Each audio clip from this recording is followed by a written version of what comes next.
Ladies and gentlemen, we are about to begin the guitar angle with Mr. Sorenzo. Oh, baby. Woo! Ladies and gentlemen. Baby. We are starting shortly.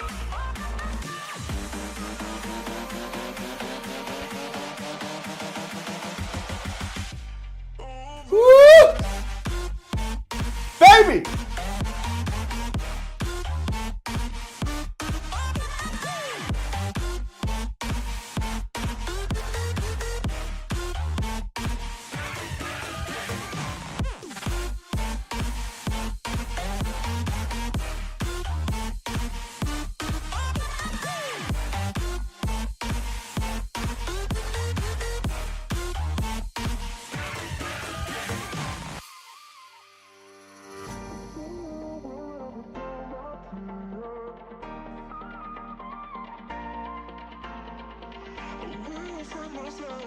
Are you ready to be corrupted by electric guitar?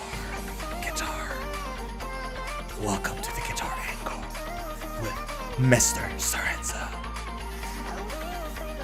This is the weekend, ladies and gentlemen.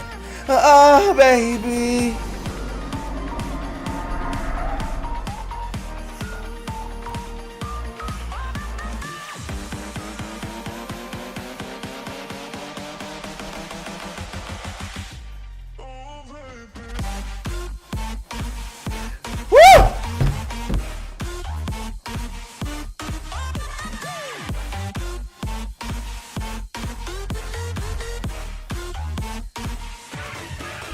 Ladies, gentlemen, welcome to the Guitar Angle. This is serious business right here. This is not some classical guitar player crap right here. Like, this is serious business. All the night, la la la la la. This is serious electric guitar business. Cause I get it, you guys. A lot of people see them. A lot of people see these classical guitar players have a bow tie, and they're like, my guitar has a hole in it, that kind of stuff. We don't do that here. This is an athletic stream, ladies and gentlemen. Don't get it mistaken.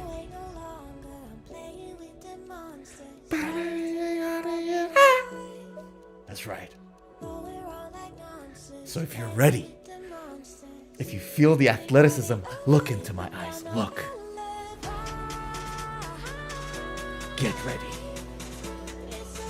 Because this is serious business. We don't mess around. Come closer. Woo! What's happening? Mwah! It's the weekend, baby. How's everybody doing? Woo!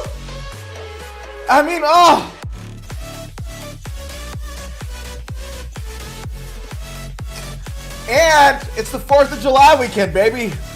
It is. How are we, ladies, gentlemen? Good evening. Good afternoon. I hope everyone's doing well. Happy 4th of July. If you haven't celebrated, I guess ignore my comment right here, okay? Don't be like that.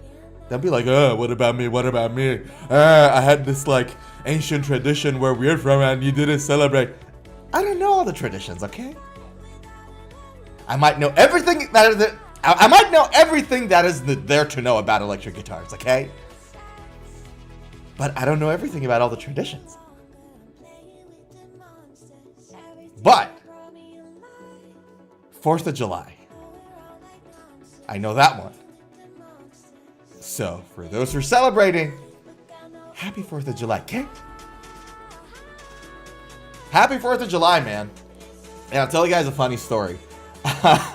So, I made this YouTube post because YouTube you can post images as well. It's not that like crazy like Facebook or Instagram or whatever, but there is like a way to post photos, and I post the photo, say, look, happy 4th of July to the country that has been the home of the greatest guitar luthiers and guitar players in history. And I did it across different social media, and I'm getting shit from people because they're like, it used to be the case. Like, America is no longer the best, place to make guitars and CMC machines and all that jazz. That just made me laugh because I'm like, man, Leo Fender, Ted McCarty, all these guitar factories and companies and all these rock and metal guitar artists are, they're all from the United States of America, a vast majority of them, right? That's the reality. So anyways, I went there and I did that, and then for some reason, that was like a controversial remark. I don't know why, man. I don't know why that was a controversial remark, but for those who are celebrating, happy 4th of July. Let's not be afraid of celebrations, all right? Like, if you hear something like when someone says happy this or happy that, and if their point is to celebrate and to cheer everybody up, might as well just just kind of go with it, okay? Like, don't be like, this is this or that, like, because you can't do, like, you can't complain about anything, right? Like, I can start the stream with like good evening, and then someone's gonna be like, it's good evening for you, sorry, you privilege, whatever, you know what I mean? Like, don't you know that in another country somewhere else people don't have good evenings, right? Don't be like that, right? This is about guitars. Happy 4th of July, and the United States is the home to greatest guitars ever made and greatest guitar luthiers, because Leo Fender, Ted McCarty, my goodness, they are the GOATs. Okay, just wanted to start with that because a lot of people came in on different socials talking about CMC machines and whatever. But don't be afraid to be proud. Don't be afraid to have an opinion, is what I'm trying to say. All right. So, ladies and gents, let's talk about this, shall we? We've got a packed docket for you today. It is packed. It is packed with guitar news. It is packed with controversy, not gonna lie. Not packed with controversy, a little the drizzle of controversy, okay? And there are other things going on. So, let me take you through our docket, what we're going to talk about today. First, we're going to talk about Ozzy Osbourne's farewell tour. There was a couple of hilarious things happen there, which it just came on the news like 2 hours ago. Pretty recent, right? It's pretty fresh. I don't think you've heard of him. So we're going to talk about those issues that happened at the Ozzy Osbourne farewell show. Then we are going to talk about DiMarzio's new Tele pickup, and DiMarzio is determined, to make you like their new Tele neck pickup. They made it a little brighter. We're going to talk about that, how the process of it is, and what are the things that can be done about it. DiMarzio neck pickup on a Tele. Then we're going to talk about guitar practice gear. There is a trend going on with guitar practice gear, and we're going to talk about that. Then we're going to talk about Jeff Beck's Oxblood Les Paul, which we wanted to talk about in our last week's stream, but we couldn't. And then we are talking about the new Ibanez RGA Premium guitar. That guitar looks insane. It is a crazy looking guitar. Can't wait to show it to you. And with that said, shall we get started? Shall we get started? Let's get started, baby. And Audio Murphy says, talk about pop music. Pop music? What pop music? What do you want me to talk about? Audio Murphy. What kind of pop music are we talking about here? Because we could talk about pop music. We could talk about Lady Gaga and Alejandro. We could talk about pop, Poker Face. If you want, we could definitely do that. What pop music do you want to talk about? Audio Murphy. And the thing is, like, does that pop music have electric guitar in it? Okay, like John Mayer, we can talk about some pop song that is completely electronic and is void of electric guitars. I don't know whether it's a good idea to talk about it on an electric guitar stream, but that's okay. You let me know. What kind of pop music is it that we're going to talk about? And then you said Free Bird. What does that mean? Free Bird, like Free Diddy? Like, what is it? I genuinely don't know what you meant by that, brother, but it's a song lyric reference from the 80s. Ah, okay. See, now everybody knows I know nothing about the 80s.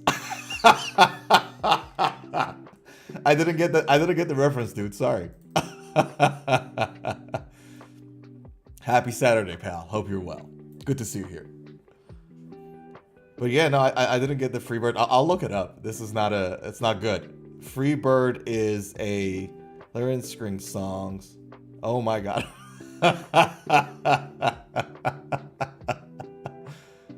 Yeah, okay. Let's now that you brought it up, you know what? Before we get to our docket, you were quick on the stream, and I'm going to thank you for that. We're going to corrupt you all now with the new pop song that Audio Murphy brought up. So, come closer.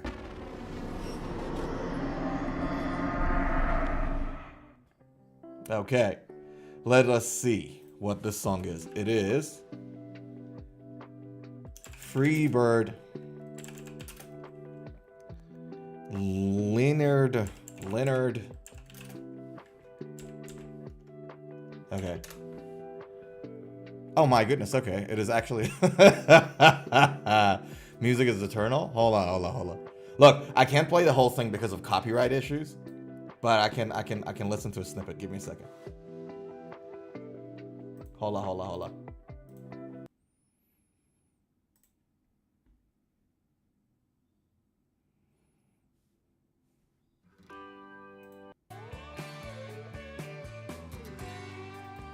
Okay, I got the vibe. Okay, I'll listen to that. I'll definitely listen to that outside the stream. Namaste indeed.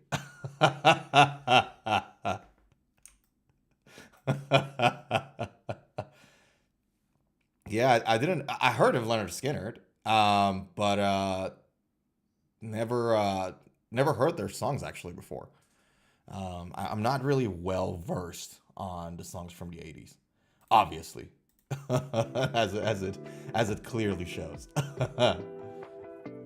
All right, so everybody, shall we go to the first item on the docket now? Guys, tell me, audio, and you're the audio guy, obviously. Tell me, is the background music too loud? We have an audio person here in Audio Murphy, so you can tell me. Is the background music too loud? Bada bing, bada boom. Ah, yeah.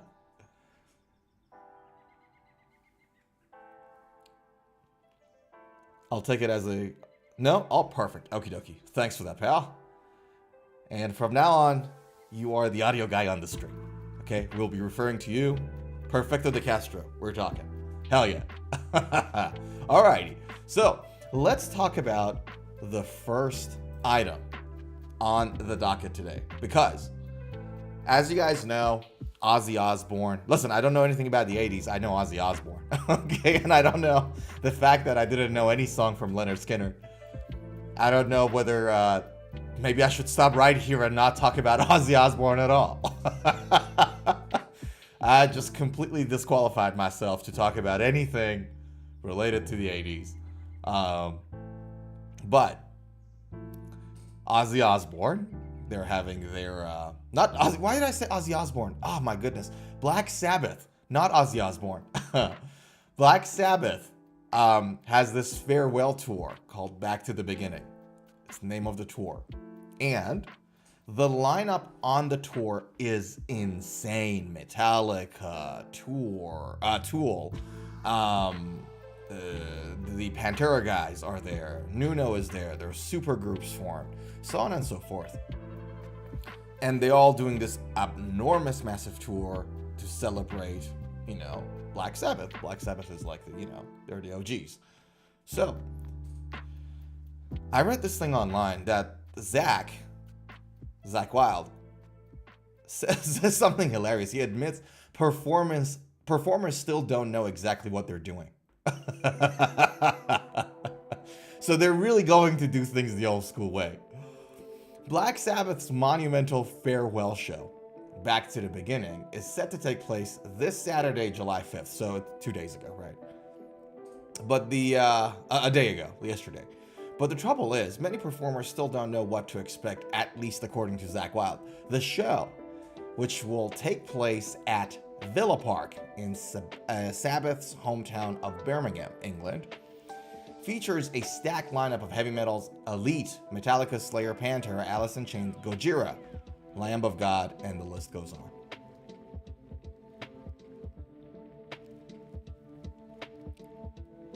But in a new conversation on Loudwire Night's podcast, Wylde, Ozzy's longtime six-string sidekick, who is also currently obviously playing in Pantera instead of Dimebag, in the absence of Dimebag, says his actual plans remains somehow a mystery. Nobody knows what's going on. It's kind of like how it was when I first joined Ozzy. Nothing has changed. I told you guys, it's doing everything the old-fashioned way. We'll figure it out when we get there. Are you sure about this? Yeah, don't worry about it. Audio says, I was 6 years old listening to Paranoid album Deep Purple Machine Head. Ah, right, okay. And Pink Floyd Dark Side of the Moon. And all the Motown and music that was on the radio music is my life. Yeah, look, this is the thing, right? Beatles are the best. They're great. The thing is that back in good old days, there was a consensus on the type of music everybody listened to. And I wasn't alive back then, right? To tell you, look, I remember when we were, you know what I mean? But the thing is, because there was radio and TV and everything was streamed through that, the stations that played those songs really dictated where music culture went. The direction of the music culture. Now, with YouTube and social media and everything else, there's just so many more types of music out there, and a lot of them are just equally accessible. So nobody cares about MTV anymore. You know what I mean? Back in good old days, MTV used to whatever, you used to watch MTV and a few other channels and DJ TV. I remember even seeing our thing was, I'll tell you this funny thing, Audio. When we started to, MTV was great. MTV was amazing. And the thing was I remember we discovered, my cousins and I discovered this Polish music channel. It was the Poles MTV called Viva Polska. And we discovered that for new music. And we were we thought ourselves we're the Christopher Columbus of music channels. And Viva Polska, interestingly enough, the Polish MTV, a lot of the songs that they played was not that different from what was there on MTV. There were a few things that they were a little different, but they weren't that different. So despite our crazy discovery, we still it was a very unified output of songs in those channels. So yeah, I get it. There's no question that Beatles or Pink Floyd were just amazing. They're just geniuses and masters of the craft. Couple that with, a very unified sort of type of streaming, few channels all streaming the same thing. And that really explains why these bands got so exponentially big and why we'll never probably see anything like it anytime soon. VH1 Friday night videos, music such the 80s were the best music TV. Hell yeah. It was a different vibe, right? Like we all had a like, and it wasn't the case like in late 90s where I remember like I was a kid, like I was an infant in the 90s, mid 90s, and then I was like really young in the 90s. But even then, MTV was there, and I remember from like my older cousins, you know, when they were talking about songs and everything else, they all had like the same reference point. You know what I mean? And then now you go on YouTube and this new artist is out and you don't know who this person is, but this person has like millions of views already, and you're like, what? Who's this guy?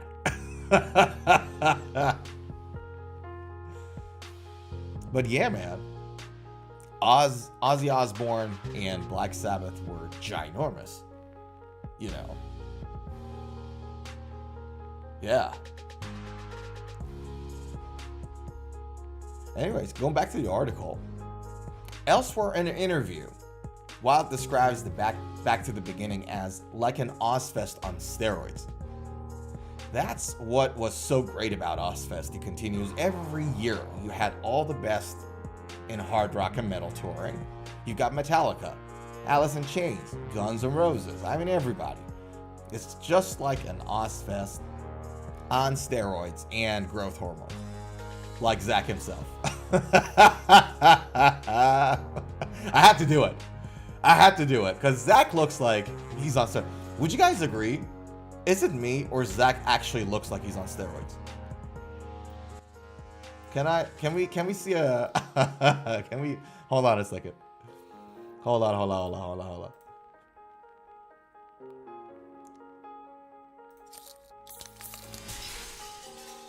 Hold on a second. Okay? We need to find out whether I'm gonna bring up a photo of Zack. Zack Wylde body. Come with me. This guy is on steroids. Let's be honest about it. I mean, this, I don't know, like look at that arm. My gosh, let me move myself so you guys can see. How old is he? He should be in his like 50s now, at least.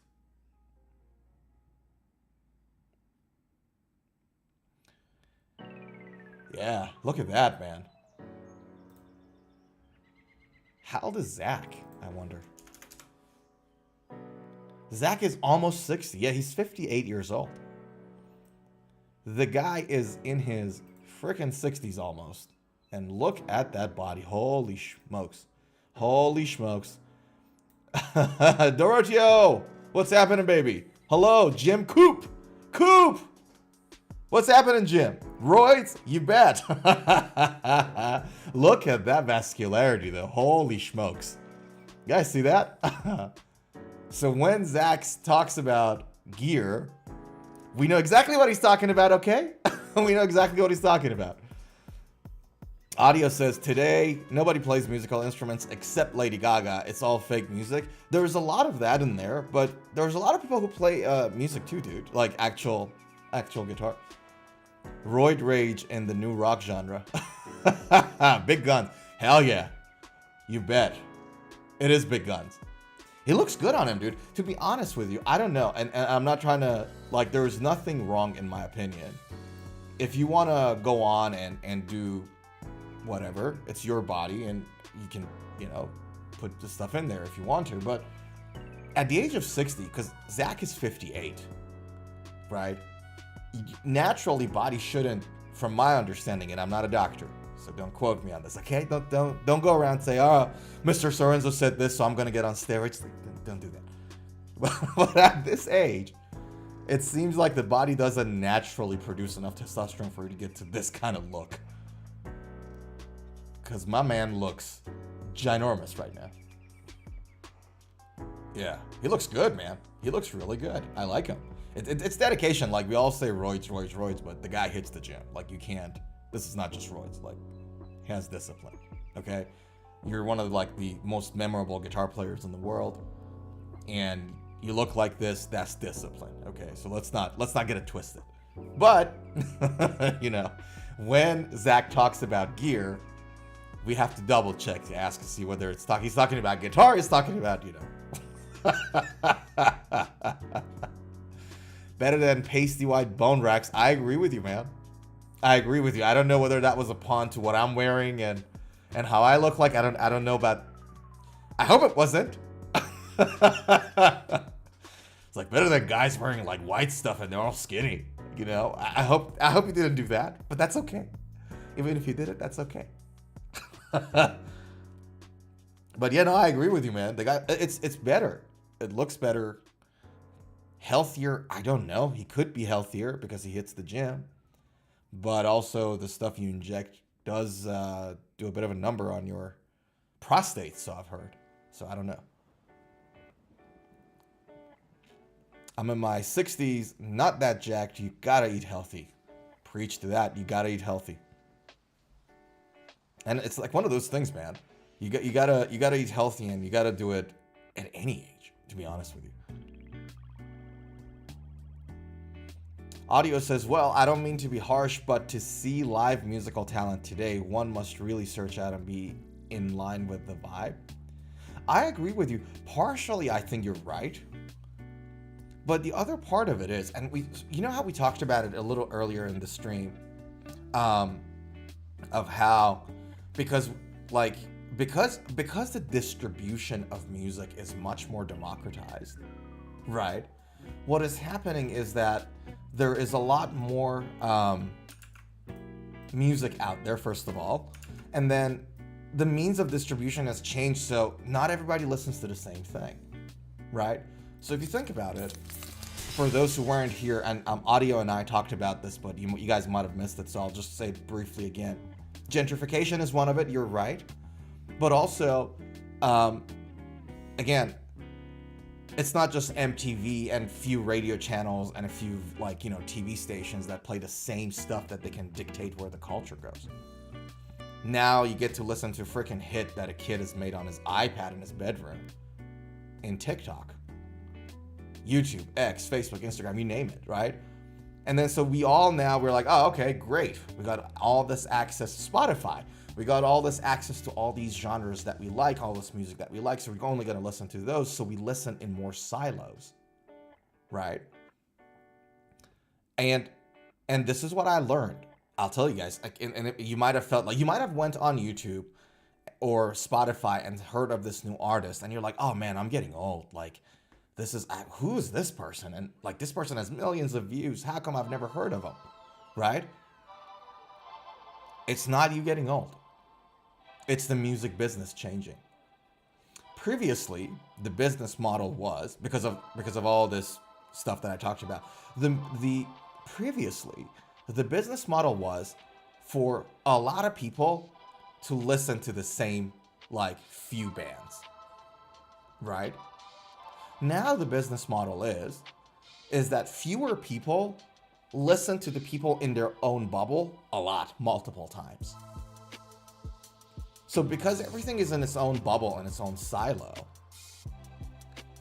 when we see a new artist popping out on our feed, we're like, who the heck is that person? I'm probably getting old, you know, it's not my genre, and yada yada. And it could partially be that too. I'm not saying that, because the thing is, music taste doesn't dramatically change. Like, you're in your 30s, you listen to something, your music taste is not going to dramatically change in 10 years, right? But because we all listen to our own little sphere, we're like in that sphere, and we don't get out much. That's the reason why we don't hear a lot of these artists. And again, there's so many of them from so many different, you know, channels that we see them. It's that distribution. It's the way we listen to music. Yeah. Zuhair, what's happening, baby? How are you? Happy Saturday. Jim Coop says, grand puffication. No, it's not. Believe me. Like, and again, like I told you, like, I agree with you. You know, the music taste doesn't dramatically change after a certain age. But yet, And by the way, you said, not you, I mean the pale, unhealthy look, Kurt Cobain look. You know, I know what you meant. I'm kidding.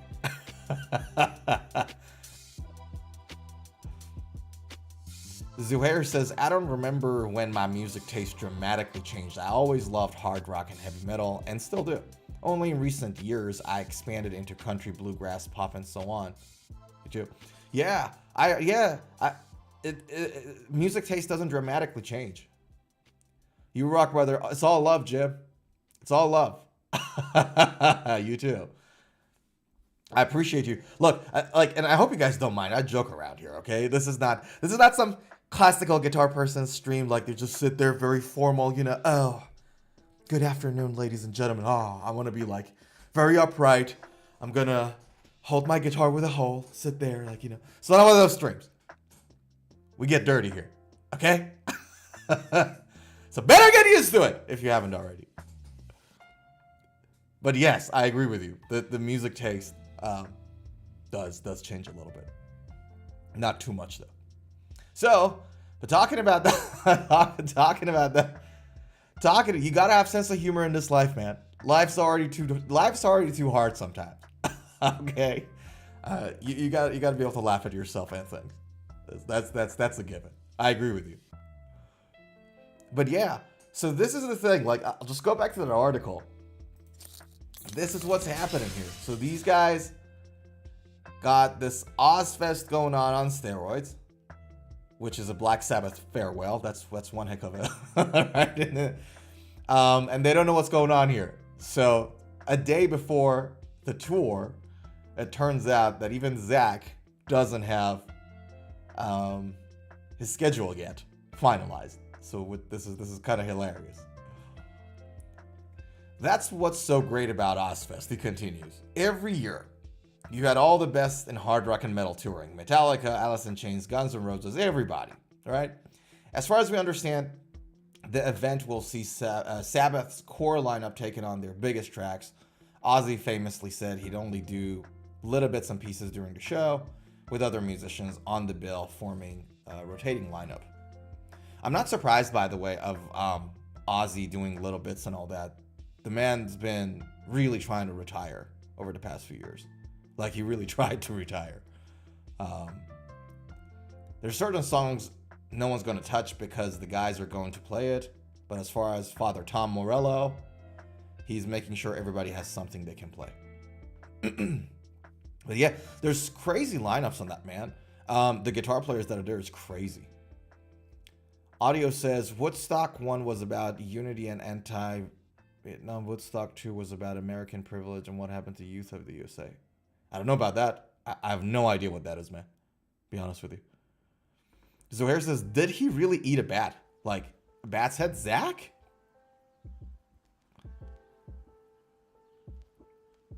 Is that... Zack ate a bat's head? Ozzy. Oh, okay. You know who's ate a bat's head? I have. Let me say, hold on a second. Really?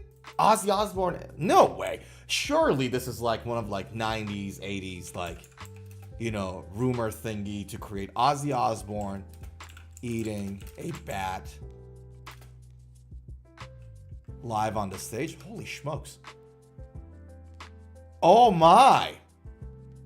No, hold on. Sorry, guys. This is not a rumor. What?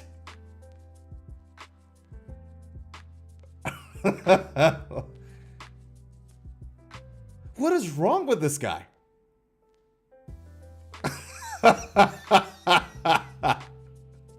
Why would you do that? Why would you bite a bat's head on a stage? That's ridiculous. That's a dumb thing to do. That's how we got the COVID, folks. A freaking guy had to bite it on the stage, and decades later. Oh my God. Why would you do that? That's a That's a dumb thing to do. I'll be honest with you. I understand the whole Prince of Darkness kerfuffle. You know, I get it. You know, this whole like whatever. But why would you do that to imagine being the Bat. Poor Bat. What's the Bat do? Poor Bat didn't do anything. Just minding his own business. Eating rats or whatever else bats eat. And then this freaking guy caught him. Like, imagine minding your own business, flying at night. And then Ozzy catches you and then takes you on the stage and bites your head off. Why would you do that? This is dumb.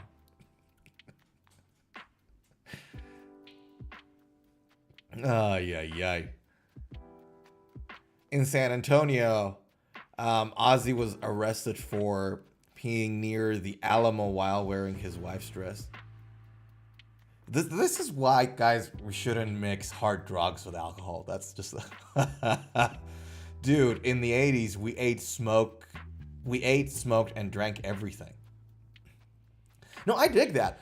Listen, I get it. I'm down with that. Like, I'm down with hunting and barbecue and drinking and living and being wild, and I'm down. I'm totally down with that. There's no issues with that. Just bats is a little bit of a thing. Because, gee whiz. You know, like he kind of looks like he did a pound of blow too. Look at his face though.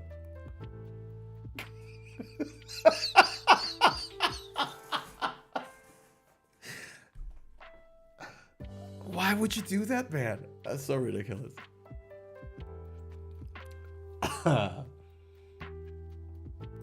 All right, well, Zuhair did it again. Zuhair did it with that Kiesel model, and we're all traumatized by it. And then my man did it with this, and I can't forget this image too. So, thanks for that. Ay. Now, tell you guys this though. Talking about you're welcome, bro. Talking about this whole Black Sabbath tour, there was a controversy there. I'm keen to hear your thoughts on it. Tell me what you think about this. And this is not relevant, but this is like similar thing is going on right now in a way. And I want to hear your opinion on this because I couldn't make up my mind on this one, right? Check this out. So, on the first day of the tour, right? The farewell tour. Black Sabbath played this video of Marilyn Manson, right? So there was like a bunch of shows going on and there was intermission in between. And they played a video of Marilyn Manson, basically honoring Black Sabbath. Because again, a lot of his influence came from Black Sabbath and Ozzy Osbourne, right? In a statement aired in between performances from acts including Alice in Chains, Tom Morello, Youngblood, Metallica, as the music world celebrated the legacy of Sabbath and frontman Ozzy Osbourne, a clip shared to social media of the message showed Manson, real name Brian Warner, speaking of how he later came to share a stage with Osbourne and Black Sabbath, having grown up as a fan of their music. It is a great honor to be here via this video, and I'd like to say congratulations, and I love you very much, Ozzy, he said, describing the heavy metal legend as a friend. His appearance comes 2 weeks after his first UK concert as part of his One Assassination Under God tour was cancelled, following pressure from campaign groups and a member of parliament. So UK is a parliamentary system, right?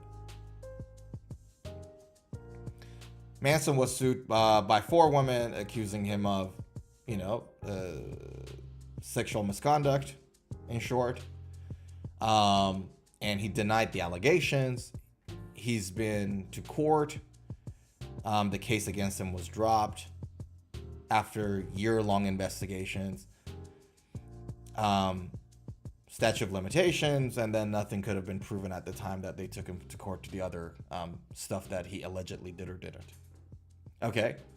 So my question to you is, do you think that was an appropriate reaction? Because I was surprised. Like I was a little surprised. Like for me, it's like, you're not guilty unless you're proven guilty. You're innocent unless proven guilty. Right. And I enjoy Marilyn Manson's music very much to this day. So I'm a little biased, I guess. But all he did was just basically in a video congratulating Black Sabbath. Right? That's all he did. And so I don't understand this whole kerfuffle and that sensitivity around it. Everybody might feel one way or the other about Marilyn Manson. But I don't know. I don't know what to think about it. Because for me, it's like, but then again, if anybody followed like P. Diddy's case, P. Diddy, despite everything that we saw video feeds and everything else. We like, everybody knows what kind of a human being that guy is. And he almost got away. Like P. Diddy, if you guys have followed the news on the guy, like he just got like 2 counts out of the 5. And the important, serious stuff, he was found like non-guilty. And everyone's like, that's not fair. We like saw the videos, like we know who he is, right? But because of some legal loophole or because of some statute of limitation or whatever not, he got away. And a lot of people feel like it's not fair, and I get that. And this might be the same case with him too, but he wasn't really convicted of anything. So I don't understand this whole thing about it. Like he had this tour in England that got canceled because of protests, and I'm like, first of all, the guy is still attracting protests. Like you guys remember what happened in Columbine and the controversy around that, and Eminem actually, supporting Marilyn Manson at the time. You guys all remember that controversy? But yeah, I don't get it, man. I don't get it. I don't understand this whole thing about Marilyn Manson. He's a master of his craft. There's no question about it. Dude, do you live in a pineapple under the sea? No, I live in a sea under a pineapple. Why? With mermaids with seashell bra.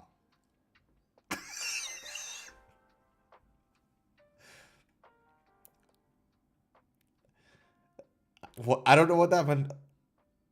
Yeah.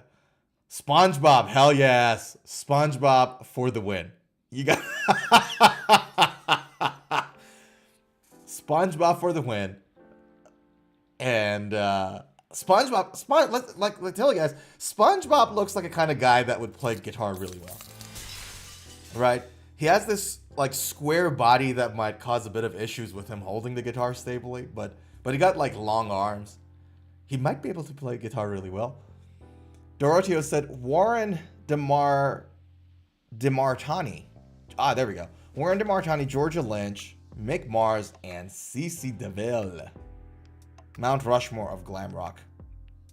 Yeah? Okay. I think I've heard of Georgia Lynch, and that's the only person in that list that I've heard of. Yeah, I don't know anything about glam, to be honest with you. I know it was huge in the 90s, but that's all I know about it. And that's the thing, like I told you guys, there's so much going on in music, even in the 90s stuff. Like there's so many music, like good music, so much good music around that it's just impossible to know everything. Like, someone's gonna come say, hey, this is like the band that's been around for a long time. How don't you know, how is it that you don't know it?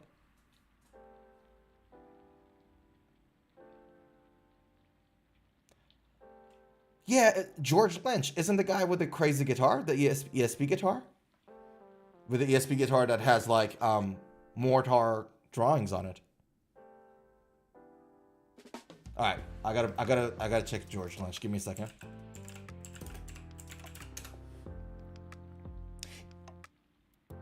Yeah, I was right. Yeah. So he got the tiger stripes. You're right, Zuhair. So he got the tiger stripes. But also he has the he has this one,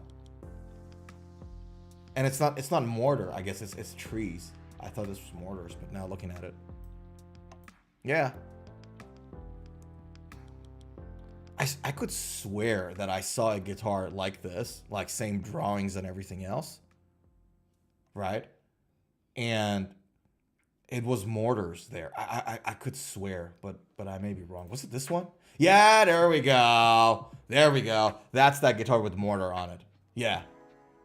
Similar drawings, but yeah. You were right, but when you said Georgia, I thought it was sarcasm. No, it wasn't sarcasm. It was because Dorotio typed Georgia, and I sort of read it, and that was in my mind, and I just said, no, that was not sarcasm. That was sheer stupidity. I was like, that was me just reading and then not processing it.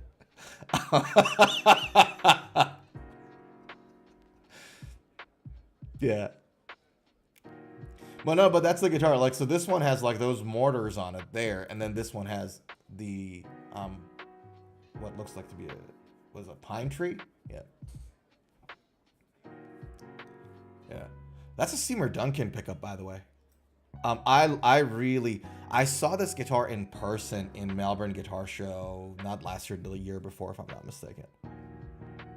Oh no, it wasn't Melbourne Guitar Show. It was somewhere else. Where did I see this guitar? Yeah. It looks really good in person too. Like when I saw the first images of it coming out, I thought like the images on the guitar won't be as high definition, so like it's gonna be grainy and pixely on the actual guitar. It's not the case. They've done a good job on it.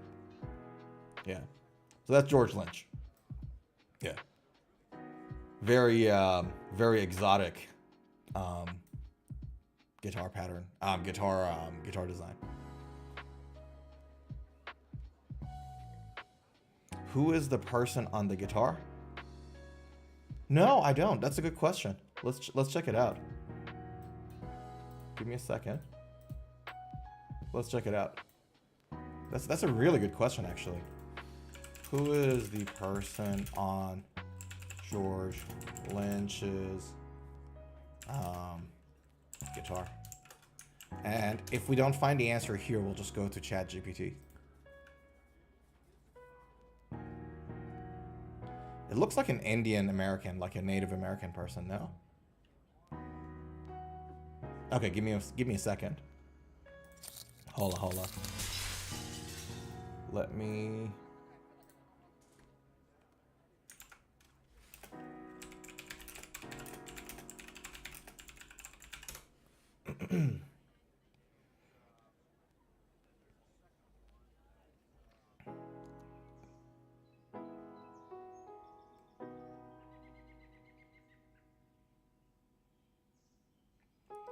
Okay. Yeah, even the AI can't find it. There is no specific information identifying a particular individual that is depicted on it. It's just features Native American motifs such as a double feather arrowheads. Oh, so those are actually arrowheads. They're not pine trees. Okay. Reflecting Lynch's deep respect for indigenous Americans. A portion of the proceeds, oh, that's an interesting fact. So a portion of the proceeds from each Desert Eagle guitar supports Lynch's nonprofit charity that assists Native American communities and causes. That's a very just and good cause. That's a noble cause. Respect to George Lynch. I didn't know that. Yeah, but it just seems to be like just a person, just a drawing, not referring, like not a drawing of a specific individual. Yeah. Great question though, Zuhair. That was a great question. Like I was like, that's an interesting fact. Like imagine if it was like some like Cherokee chief or something, somebody like that. That would have been great. Yeah. By the way, I'm talking about the yeah, probably an American, Native American leader look-alike. Yeah. Very likely. It's inspired from somebody there, right? And then if you want to get your inspiration, you usually get it from, like, the big heads. Yeah, I agree with you. So now, this is the thing, right? And this is the... Talking about that Ozzy Osbourne tour. The Black Sabbath farewell tour, rather. You guys tell me what you think of the lineup. So, Mastodon, Rival Sons, Anthrax, Hailstorm, Lamb of God, Supergroup A, which I think Nuno Bettencourt is a part of, Alice in Chains, Gojira, you got Dromoff, and then Supergroup B, Pantera, Tool, Slayer, Guns N' Roses, Metallica, Ozzy, and then obviously finishing with Black Sabbath. And then Curfew, 10:30. That's a crazy lineup, man. That's a crazy lineup. And the thing about it is, these are all like the OGs, you know? Like, hold on. These are all like the OGs. There's no like more like a new metal band that actually is there. It kind of makes sense, but it's kind of sad too, in a way, because like Metallica from, okay, so the period starting from like Sabbath and Ozzy, ending with Metallica, like that period is the golden age of metal and rock. And I don't know if we ever see something like that again as big. Because I'm like, you guys remember like old Metallica concert videos? Like even now, obviously even now they're selling out stadiums. And we had friends on the stream right now that actually went and saw those shows in Texas. Certain somebody, I'm not gonna name who. So obviously they still sell out like stadiums and all that, but there was a video of them, I think in like 90, 91, 92. They were in Russia. And the crowd was insanity. And I was like, well, I still look at it once in a while and I'm like, we'll never see anything like it ever again. Iron Maiden, Megadeth, yeah.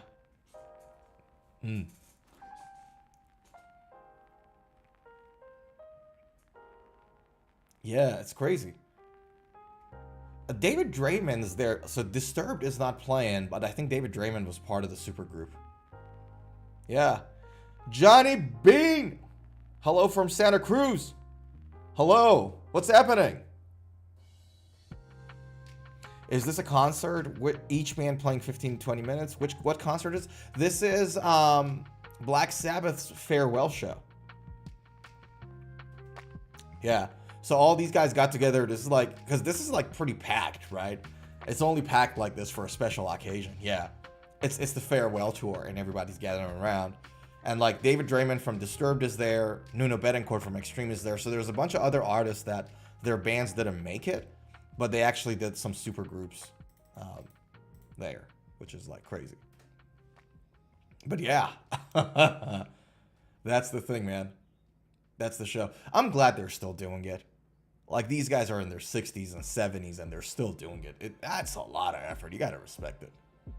Well, however you feel about their music. Yeah.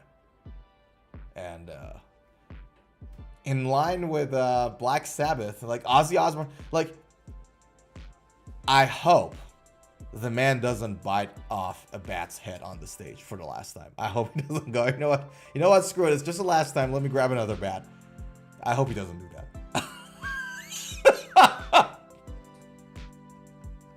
Because that image looked horrible.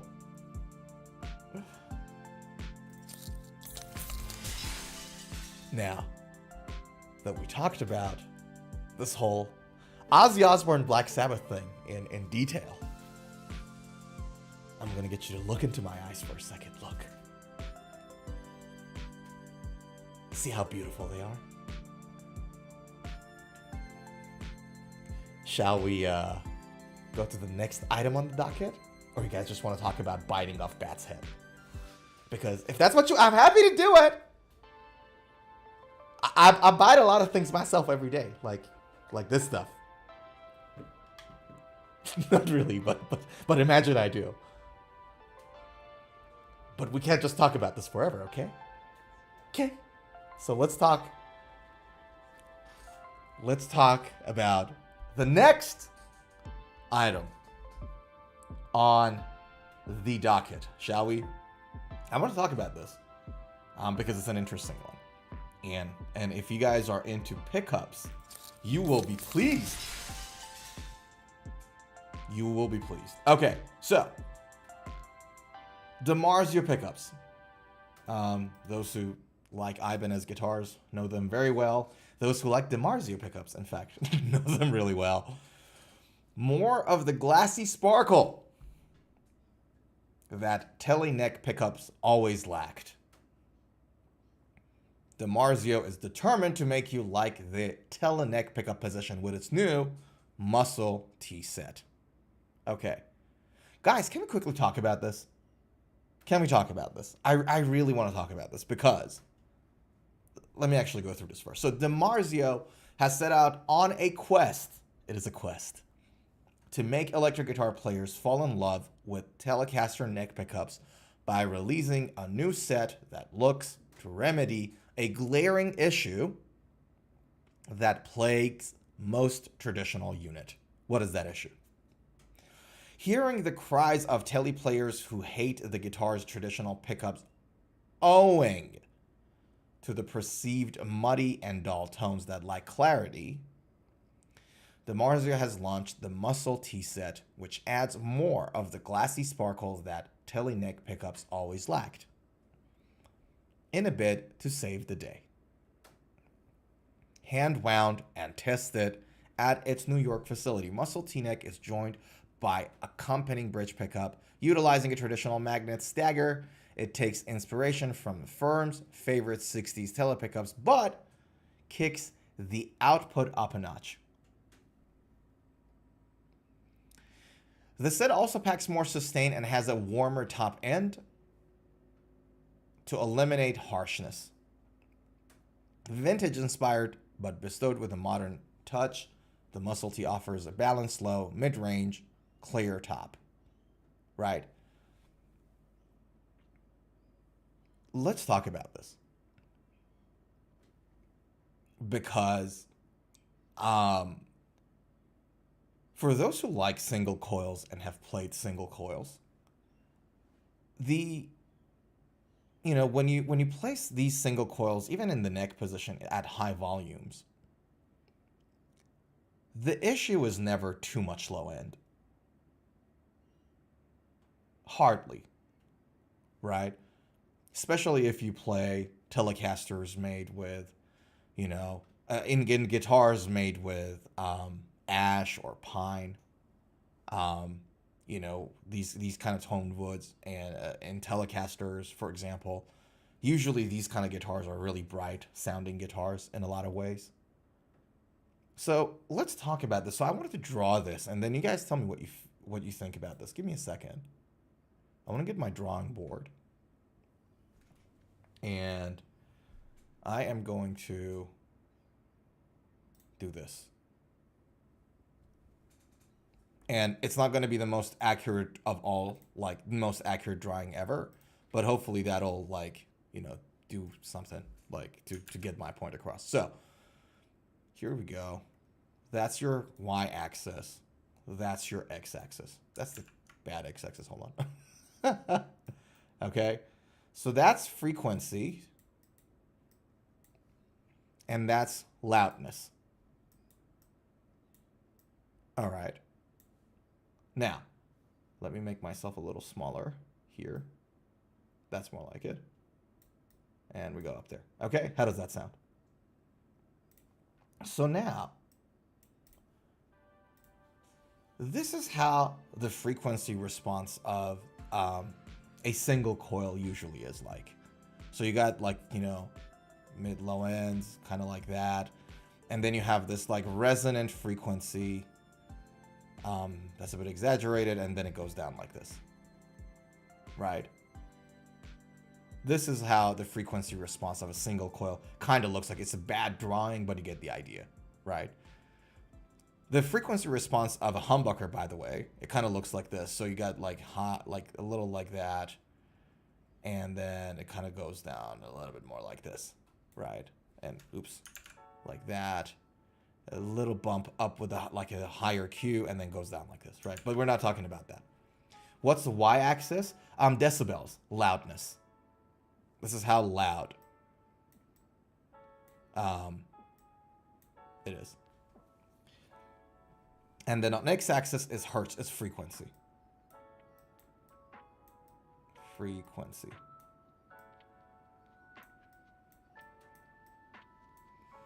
Okay. But this is the frequency response. Ooh, I know why you say that, dude. Sorry. So the thing is falling out of give me a second. The writing is falling out of frame. Give me 1 second. Is that better? Hopefully that's better. Yeah. Sorry, Zuhair. You're right. Thanks for that. My crappy writing was going outside the. Okay. So this is the frequency response of a single coil, right?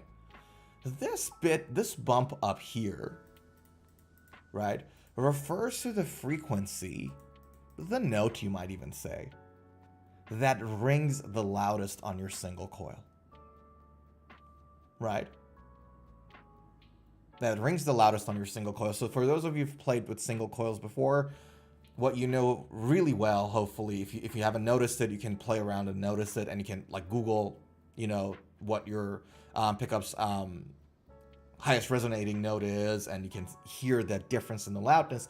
But if you play with single coils, you play different notes, and you realize some notes at the higher frequency are a lot louder, despite the fact that you're not like are significantly louder, despite the fact that you're not hitting your strings harder. Right? That is that's that resonance there, right? And every pickup that this diagram for every pickup changes. Like different pickups obviously have different things. Is a matter of conductance, is a matter of capacitance, and is a matter of resistance that you have in any given pickup. For example, if you have, you know, you got a pickup here, you got like, you know, you got a magnet here, right? And you got a bunch of coil around it. That's your plus. Oops, that's your positive. That's your negative pole. And the more winding you have, for example, the brighter your guitar is going to sound like, because you got more resistance and more capacitance, right? So depending on your pickup, it changes from one pickup to the other, right? And there is a way to adjust this. Again, you can change the number of coils. You can change the alignment, not alignment, but the way that the coils are kind of coiled together. Because if they're machine wound, the coiling is a lot more even. When it's hand wound, it's less even, and that makes a difference. You can, hypothetically, do something to a single coil pickup that it makes the frequency response look more like this. Like, I'm going to draw it in red, but imagine it's like this. Right? So all you've done is that you moved that maximum resonating frequency and you brought it a little lower. But in doing that, look how much high end you've lost. Right? Look how much energy, high end you've lost. So there are ways you can play around with this by changing your magnet and by changing your magnet strength, by making changes in the, you know, winding, putting a copper coated plate under your pickup, all that stuff is going to make a difference, right? But if you have a look at this diagram, right, having high end is not so much of an issue of a single coil pickup. And there's like actual like professional like drawings there. Let me show you a professional drawing of a single coil. Zuhair says, love your energy and laughs. You might just teach me how to be cheerful in my personal life. Love you, brother. It's all about laughs, my man. Fun, laughs. It's just one life. We get that one life, and that's all we get. Play guitar, laugh, don't take it too seriously. That's the way. Thanks for the beautiful words, my guy. I appreciate you here. So let me show you guys this diagram. So guitar, single coil, pickup, frequency, response, graph. There we go. Let me see if I can find a good thing for you guys. Ah, this is dope. This is really good. Check this out. This is a great diagram. See this? Let me move myself. You guys see that? Hell yeah. Hell's to the yes. So there we go. I'll move myself back. This is a very good diagram. Like the red one or the blue one. See that? Kind of similar to what I showed you guys a little earlier on, right? So this is like a very typical diagram of your single coil frequency response. This one is Fender and Squier Strat single coil pickup frequency responses, right? But this whole bump up here and then all the way down, like this shape is a very standard single coil frequency response shape. Now, the reason I'm bringing this up is to tell you for a fact that when it comes to single coil, high end is not so much of an issue. Okay? High end is not much of an issue. And by the way, one thing to keep in mind is that it's not just the pickup. The final output that you get out of your guitar also depends on the entire circuits. For example, the potentiometer, the pot that you use in your guitar, your 250K, 500K, it makes a difference, right? For example, there are times where you're looking for a different tone out of your guitar and a $5 pot change is gonna do it. You can do it at home yourself if you want to. You can do a triple bleed and you do it. Do you know what I mean? You don't have to always change your pickup, but I brought this up to say that high frequencies, high end is not an issue in a single coil pickup. Okay? So if these guys, this is an Alnico graph, by the way. So if these guys in DiMarzio are trying to add more clarity to the single coil pickup that they've got, and they want to make the high end less harsh, what they're doing in practice then is that they're making sure that the bump on the high end is not like the red, it's more like the green or the blue, dark blue. And then the mid bits here is going to be a little lower so that you get less crunch, more clarity on those pickups. But to add more clarity here, the way to do it is not to add more high end to it. Single coil's already got a lot of high end. One more thing to add, and this one was like and again, DiMarzio guys know a few things about pickups that I don't know. Clearly, that's their bread and butter, obviously, right? I'm not gonna come here pretend like I know things about pickups that DiMarzio people don't. I'm not that dumb. But one thing that occurred to me also, you guys notice this metal cover on the pickup? Adding a metal cover or a plastic cover on your pickup reduces its brightness. So the fact that they put it on there is interesting, right? So if you want to add more brightness to your neck pickup in a Telecaster, just remove that metal cover. See what it does. The sound becomes brighter right away. Yeah. But the thing is, and again, I'm more of a person that appreciates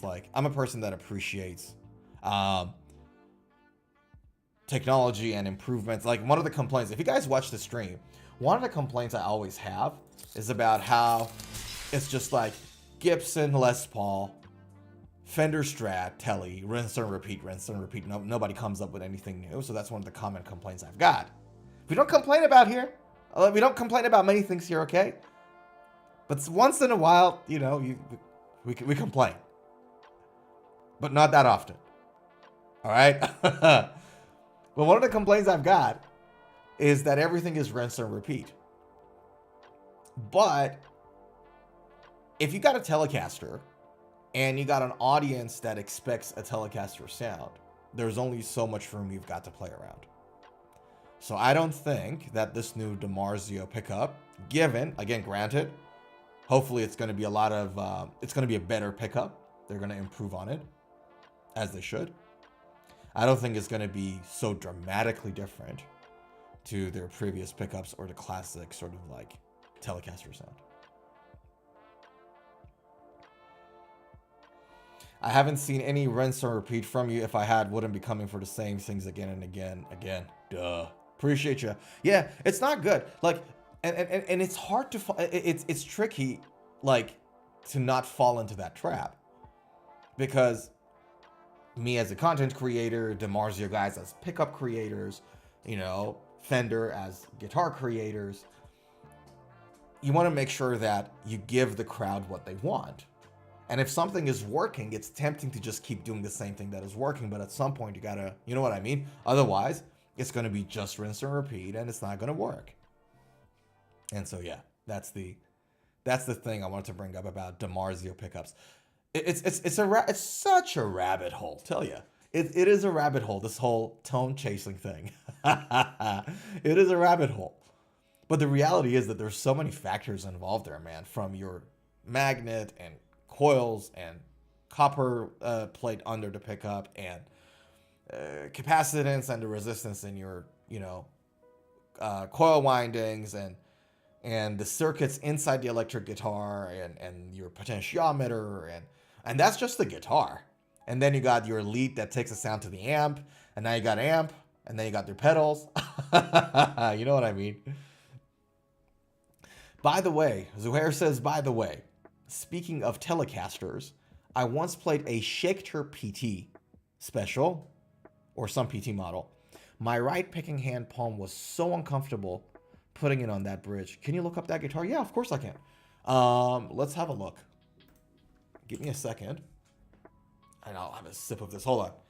I'm gonna have a sip, and you guys have to share this sip. You guys have to see the sip. Hold on. Check this out. Again, look at me. Look.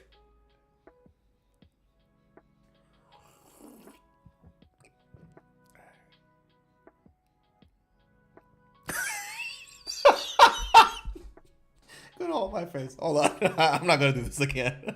Once is enough. This coffee is good. Hold on. All right, we're ready. So let us go and. Am I doing this for self-confidence? No, I don't need to do this for self-confidence. You know how I get my self-confidence? I got a morning routine. Okay? I got a morning routine that gives me all the confidence I need. I start the day by eating a beef salad, and then I stare into the mirror for 45 minutes without blinking, like this.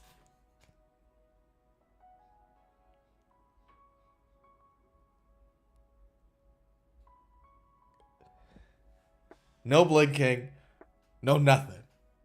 For 45 minutes straight. Okay?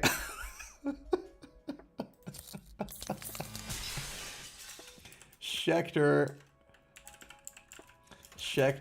PT, did you say, brother? Schecter PT Special. There we go. That's the one. Let us have a look. What we got here?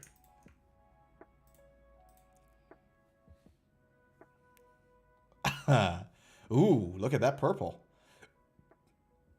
What was the color you played with? Was it a red one or purple one? Is it this one, Zohair? And look at that P90 looking pickup in the neck. Let's have a look at the, that's an interesting, let's have a look at the, and look at where, yeah, that the guitar, okay. Same color?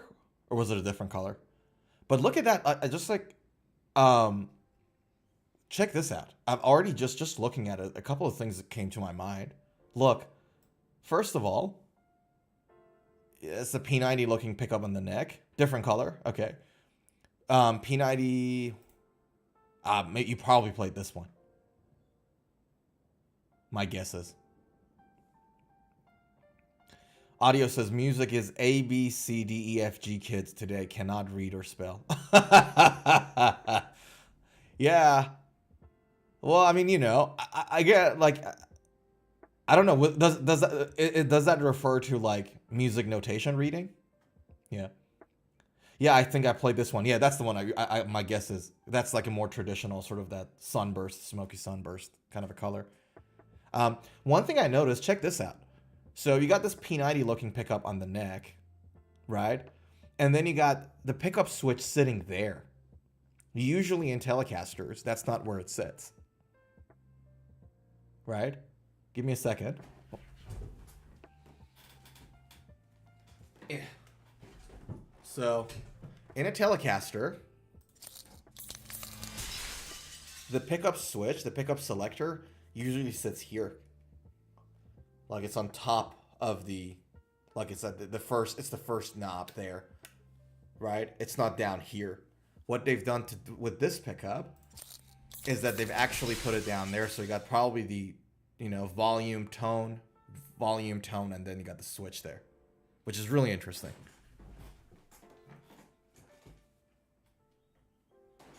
Yeah. Your picking hand palm sits uneven on the saddle. That's interesting. Okay. Let's talk about it in a second. Audio says, nice Tele. Oh, thanks, pal. Appreciate it. It is the Squire 50s classic vibe.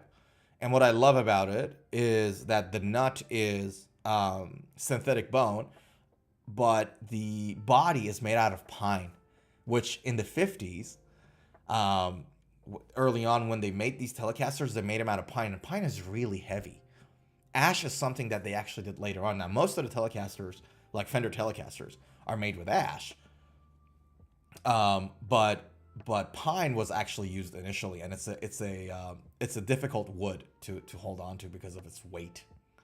Yeah, thanks, man. It's like a Squire 50s classic vibe Telecaster, and it's a great instrument, by the way. So if somebody wants to get like a Squire Telecaster, you could get the Affinity ones, which are even more affordable, made in China, made from ash. They're lighter and all that. This one is made in Indonesia, and it is pine body. That's like I love that about it. It feels really classic. It feels really old school. It's heavy and chunky. So I play some blues on it once in a while. But going back to that PT Special guitar, this is the interesting thing about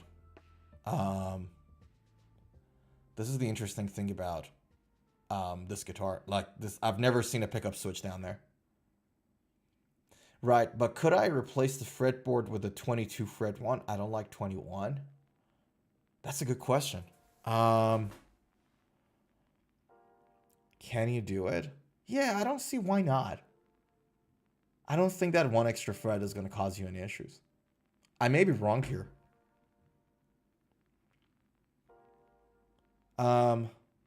Because the neck that you get with that extra fret, the fret distancing changes, so like because your scale length changes.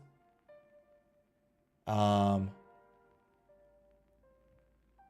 me check. That's a really good question. Look, I don't think so, but just to give the accurate info here, I don't think that's gonna cause any issues, but I may be wrong. Give me a second. That's such a good question.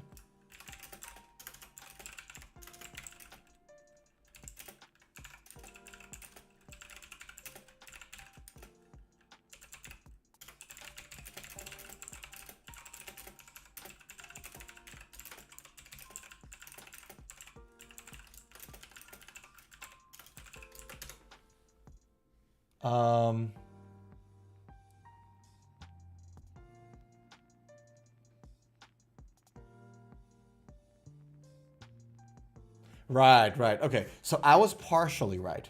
Zuhair. I was partially right on this. So I told you that I don't think it will cause any issues, and I was right. Usually, it doesn't cause any issues if the scale length of both is 25.5 inch in their scale. So let's just say you have a 21 fret guitar, and the scale length is 25.5. If you replace it with a 22 fret guitar, 22 fret neck rather, as long as the scale length is the same, that's not going to cause any issues. But The thing that is a bit of a challenge is that it's what happens in the neck pocket. So you have the, the guitar going there. It's a bolt on, so there's screws in there. But if the 22 fret neck at the bottom, the 22nd fret, adds extra length to the neck heel, right? Your guitar won't intonate properly. Does that make sense? So this only works. Yeah, so this only works if you got the same scale length and that extra heel doesn't add to the length of your neck. Otherwise, you're going to have intonation issues. Yeah. No, that was like the best question ever we've got. That was a great question. I learned something. So thanks for that. Firm handshakes. This is why it's important to ask, man. Like, you got something in mind. Like, I just learned it. Like, because in my mind, I'm like, yeah, like, it should be okay. Because one fret is not going to make that much of a difference. Scale length, I thought about it, but what I didn't consider was that extra piece of wood, extra bit in your neck body joint, which makes all the difference. So thanks for asking that, dude. Love you. Love you. Aren't your guitar heads hitting the wall? No, they're not. There's actually like a gap there, so you don't see it from this angle. But the guitar stands got that upper thing there. See that upper black thing that the neck is kind of lying on? So the guitar heads are close to the wall, but they're not hitting the wall. No, I hope not. Like I'll be depressed. I'm one of those people that when the guitar even accidentally hits something, I'm like, I'm one of those people. I like my guitar. Now, going back to your guitar, the guitar that you played. What do we have here? Old school classic bolt-on neck. Vintage style tuners. Can clearly see that. It's their Diamond series. I think they're still making them in Indonesia now. They used to be in Korea at some point. Okay, so it's a 3-tone sunburst pearl. Vintage, like I told you. Maple fretboard and neck. 25.5-inch scale. It's a C-shaped neck. 22 jumbo frets. 12-inch radius. So a little bit flatter than your 10-inch standard stuff. Graph Tech nut. 2-way adjustable truss rod. Bolt on swamp ash. And you got the Schecter Diamond VT1 and V90 on the neck. So see the Schecter V90? See that? That's like Schecter's P90 thing, if you know what I mean. They call it the V90. It's like this whole Zuhair. It's like this whole like Klon, the Klon Centaur thing we talked about last week at Beringer. Yeah, and it comes with 1046 Ernie Ball strings. Yeah. So your issue with it was that your handset, like the hand rest on the bridge was uncomfortable? Was that the issue?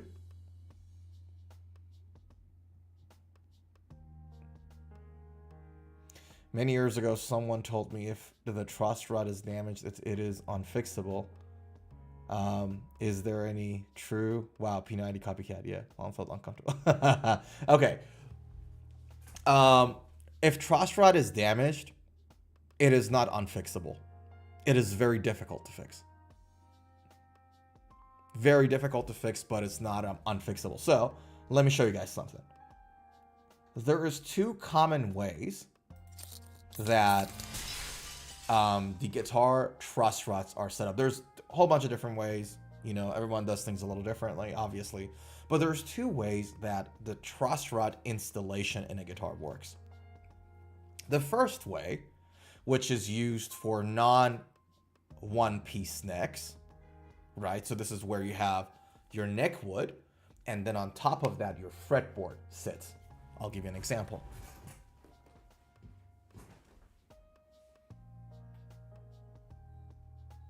So this is a good example because of the coloring. It just shows, but you guys can see it, but it's not like, you know.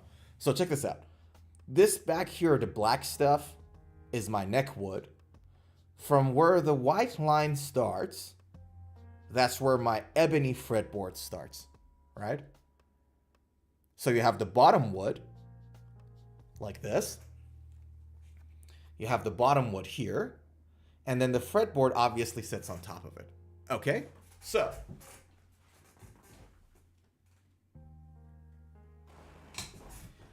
in a guitar like this, the way the construction of the truss rod works is that the luthier would, you know, create a hole, a long hole, drills like that pathway for the truss rod to sit in, right? They put the truss rod in there, and then they put the fretboard on top of your neck. So you got the neck, hole in it, truss rod in it, put the fretboard on top, right? When there is a damage to truss rod to a guitar neck like this, what the luthier has to do is to literally take the fretboard off, and that on its own, it's not the easiest of all processes because the fretboard is often glued, almost always glued to your neck. So you have to detach two pieces of wood that are glued together, and it's not always the easiest thing to do, right? And then you remove the fretboard, and the fretboard a lot of times gets damaged in that process. So you actually have to change your fretboard, right? As you're peeling the fretboard off the neck, it damages it. So you have to change the fretboard too. So you peel the fretboard off, and then you dig in, bring the truss rod out, change it, put it back in there, put a new fretboard, glue it together, and then after you glued it, you obviously have to do your frets and sanding and yada yada yada, right? So it is possible to fix the truss rod, but it's very costly. It's not the easiest of all processes. Now, this is the first type of truss rod. This is where you have a neck that is made out of the neck wood, and on top of it there is a fretboard. Okay? Now, there's another type of neck, similar to what you see in this guitar, if I'm not mistaken, similar to Fender Telecasters. A lot of Fender stuff and Strats, right? So I'm gonna bring my Telecaster now. As you guys can see, this is a one-piece maple neck. One-piece maple neck, right? Zuhair, yeah. It's one piece with body. Yes, exactly. So that's the second type, right? It's just one piece. It's just one straight piece of wood that is screwed to the body at the neck body joint, and you got your whole, Telecaster going on, right? Now, you guys notice this here? Has anyone ever wondered what this is? Tell me, chat. YouTube, Twitch. Twitch is a little quiet today. I don't like it. Tell me, who knows what this is? And a lot of the times it's made out of walnut. A lot of times a different type of wood. One piece? That's a little different, Zuhair. So if by one piece you meant the neck and the body of the same piece of wood, that's a little different. It doesn't matter what the material is. When it comes to truss rods, it doesn't matter what type of neck material or body material is. It's the neck construction that matters. So what I meant by a single piece of wood is that this neck doesn't have a separate fretboard wood on top of it. Doesn't have like an ebony or rosewood fretboard on it. It's just one piece of wood. Yeah. So this, a lot of the times, this darker line, a lot of the times made out of walnut. There are different material there. In a single piece neck that doesn't have a fretboard, to insert the truss rod, you drill this here, drill a hole there, put your truss rod, and then put another piece of wood to cover that truss rod saddle hole, whatever you want to call it, routing. Does that make sense? Because you don't have the fretboard wood to glue it on top. So what you do, you drill here, you route something there, you put your truss rod in there, And then you cover that hole with another piece of wood, and Fender, for aesthetic purposes and recognition purposes, use a different type of wood in there, and that's why that lovely, beautiful, like old school line sits there. They drilled a hole for the truss rod, and they covered with something different, and then came up with something iconic too, which is genius, by the way. And I love the look. I love the neck that looks like this in a Fender. Okay, so that's a second type of neck when it comes to truss rod adjustments. What you do, you drill a hole, put a thing on top of it. This one is also not that easy. You have to literally drill this thing, route it out, take your thing out, and put it back in. In a Squier guitar, guys, it doesn't make any sense.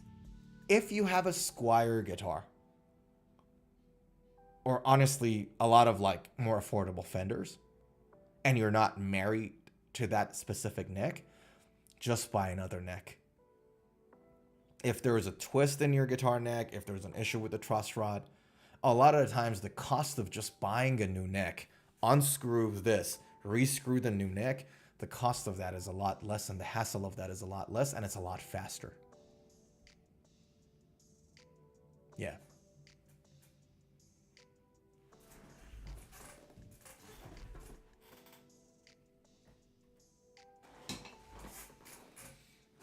That's the thing, and that's the reason why Leo Fender designed this. This is another genius of Leo Fender. We were talking about 4th of July.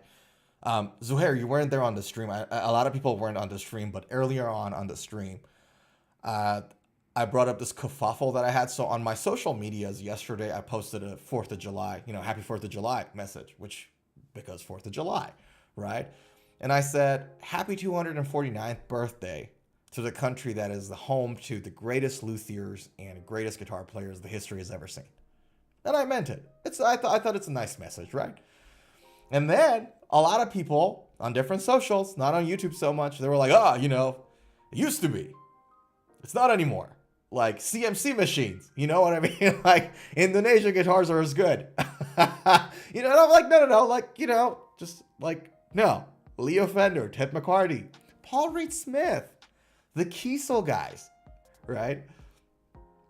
Like, let's not do that, right? Like, happy 4th of July is what I meant. But one of the geniuses of Leo Fender, when he designed the Telecaster, you guys, not everybody knows this, when Telecaster was designed, the main thing behind it was to, number one, make it easy to produce and cheap to produce. So we're going to reduce the operational expenses there.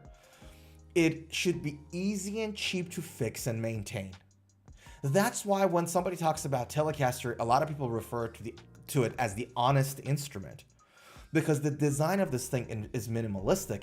And one of the things that they've done when it comes to screwing the neck to the body, a bolt-on neck, it makes the changing of the neck, fixing of the neck a lot easier, because you can just easily remove the neck from the body, as opposed to a glute neck, or even worse, the neck through, which is the hardest one to fix.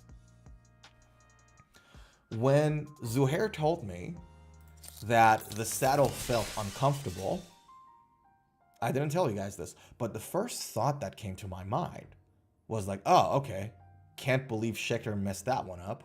Or maybe it could have been a personal preference, because this saddle, the simplicity of that saddle is one of the features of Telecasters. Bolt-on neck and this saddle type, the three-way switch only one volume and one tone knob. All of these were designed to keep Telecaster simple, easy, and easy to use. That's why I was a little surprised. All right, that's the end of my rant, I promise. My hand kept hitting those three whatevers. Yeah. The three saddles. I'm surprised.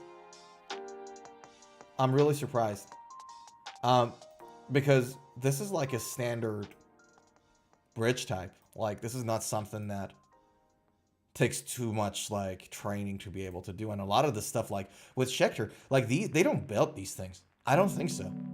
I think they order third party and just screw them on them. Right? Yeah.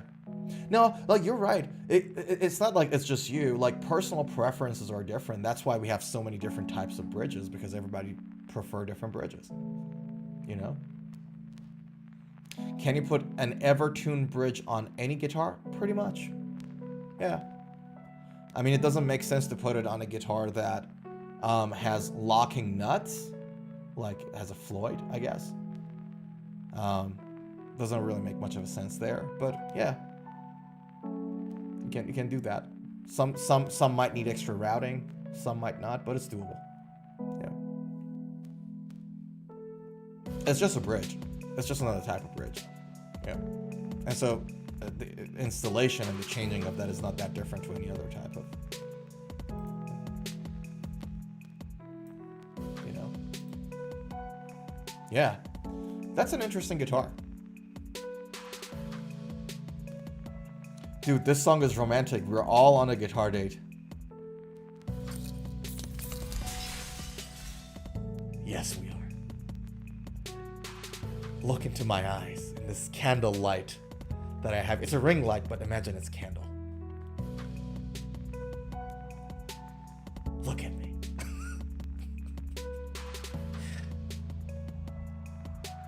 Isn't this romantic? Let me come even closer. Hold on. Let me come even closer.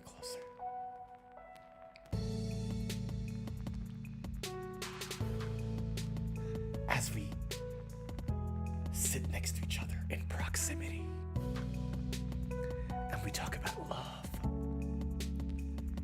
and we talk about passion for guitars. Look into my eyes.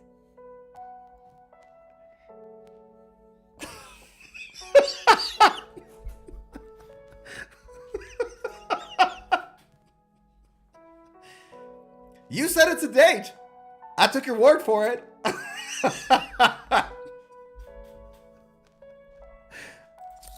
Ay, ay, ay. My goodness. It's a nice song. I agree with you, though. It's nice and calming, you know. But yeah, man, that's like a thing with the Telecasters. Telecasters are meant to be simple and easy to use. Yeah. All right. Shall we talk about another topic that I wanted to bring up today? Is everybody happy? How are we doing? Let me do a quick check on YouTube. Hello. Can we do a quick check on Twitch? Hello. Twitches. How are we?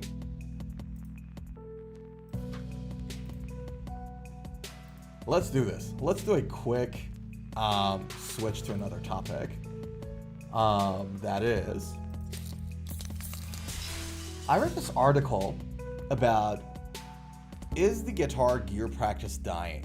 The ever-shrinking guitar rig is changing everything. I read that and I found it a little interesting, so I thought to talk about it because if you guys recall last week, we talked briefly about Quad Cortex, Neural DSP. I don't know if it was last week's stream or if it was like the one before. But we talked about Quad Cortex, Neural DSP. For those who don't know, let me maybe show you. Neural DSP Quad Cortex, which is this thing, this insanity. It's not the massive, like the biggest unit ever, but it's probably the highest quality guitar amp modeler and multi-effects pedal in the market right now. It's like this big. It's not that big, right? It's much more compact than your old school Boss stuff. So it's shrinking in size, but it has a massive compute power. The DSP is rocking. It's killing it, okay? Now, this article says this. A lot has changed in the past few years within the guitar gear world. Oh, you can say that again. We've seen big changes in the demographics of new guitar players and wild swings in demand for gear, right? Now, first thing it says is that plugins are encroaching on the spaceship pedal boards, which it is, right? Pedal boards aren't dying. arguable. I don't know. Like, dying is not really the right word for it, but less people are engaged with them, I guess. From slumping sales to economic turmoil, it's understandably tough for folks spending big money on pedals, so you can just go and get like a cheaper plug-in and get the same kind of sound. So the actual unit is not there, it's shrinking in size, is what it's saying. Secondly, guitar gear is shrinking to the same degree that the purchases are, is another argument in this article. Big bulky tube amps began to decline in popularity in lieu of more portable, smaller alternatives. Even guitars are shifting, with headless guitars, short scale guitars, and even foldable guitars becoming more and more prevalent. I mean, someone even made this incredibly tiny little overdrive pedal. You can actually hold it in your like finger. I don't think that gear can or will get much physically smaller, but I think it's interesting that there's such a focus on convenience and portability. This is what I want to talk to you guys about. Because there was a thing, right? There was this like trend, I guess. Number one, I don't think that you can say, oh, because we got digital plugins, the pedal boards are getting smaller. Like, not the pedal, sorry. I'll say what I said again. I'll rephrase it. When people are going and getting some plugins, right? Like that shift in the interest and purchase to plugins instead of physical pedals. That doesn't mean that the pedals are getting smaller, right? That's the first thing. Also, there is only so small you can make your pedal board. Like if anybody has ever played with pedals, like you got multi-FX pedals and all that jazz, one of the complaints of smaller units is that like when you stomp your foot on these buttons, a lot of the times you hit two at the same time. So there's only so much you can shrink it. So when it says, oh, everything is shrinking, I'm like, I don't think that's quite an accurate statement to make. Right? That's the first thing. Secondly, talking about the amps now, because the amps gotten better, like from tube amps you're going to modelers, I guess, but they're getting better. They're getting louder. I have a small Roland Cube 10X amp, and I don't think I've ever like increased the volume more than like 2, because I mostly practice in a room. If I go past like 12 o'clock, my ear's gonna ring and the glass is gonna break. You know, my windows are all gonna crack. Agree about the shrinking. It's not some medical tube or small robot. Yeah, like there is still a tactile engagement, physical engagement that you have to have with it. But my question to you is, except from aesthetic reasons, so put the aesthetic reasons aside, because having a big amp behind you is always cool, right? Or at least I think it is.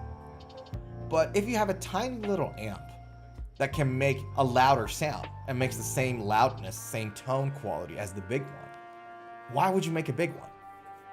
Use less material, it's easier to ship, it's easier to take it around, it does exactly the same job. You know what I mean? And again, I get it, with big cabs and tube amps, the quality of the sound that comes out of them is different, no question about it, right? But I can tell you for a fact that with AI and everything else, we're gonna get modelers that sound identical to all the old school stuff. And then you have to also ask, does the market actually want the old school stuff anymore? For how long will we want the old like Marshall sound? And so that's the thing. So when somebody talks about, oh, shrinking, I'm like, I don't know whether it's a bad thing, and I don't know whether it's always happening. You're right. Zuhair said it perfectly. Certain things can be shrunk, but not other things.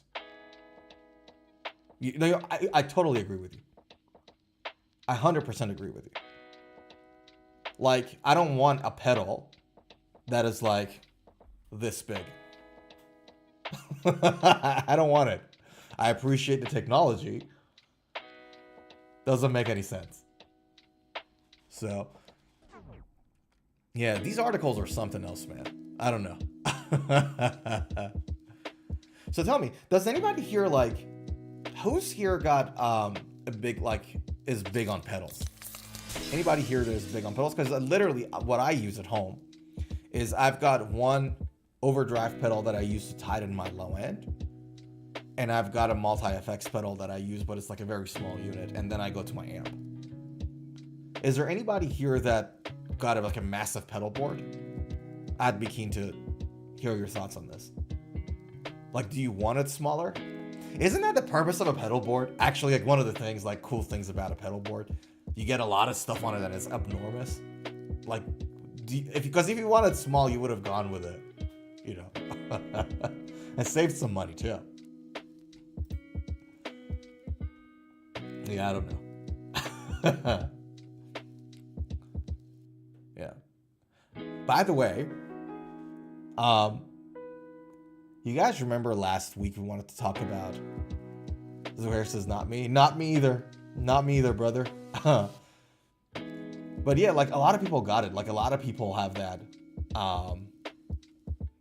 you know, massive pedal board thingy going on for them, and they love it, and that's great. But yeah. Now, you guys remember we wanted to talk about this last week and we didn't get to do it. So Epiphone released this new Jeff Beck's Oxblood 50s Les Paul model. So they released it, and there was like a bunch of marketing campaign behind it, and I was like, I wanted to talk about this last week, but we didn't get the chance to do it. And I thought, I'm just definitely going to review this guitar. It's an interesting one. So this guitar comes in mahogany body, maple cap, one-piece mahogany neck. So it's not a maple neck, it's a one-piece mahogany neck with long Tenon and Jeff Beck custom large C profile. It's a thick neck, rosewood fretboard, 22 medium jumbo frets, mother of pearl inlays, USA custom pickups, CTS potentiometers, pots, and so on and so forth. So check this out. A tribute to Jeff Beck.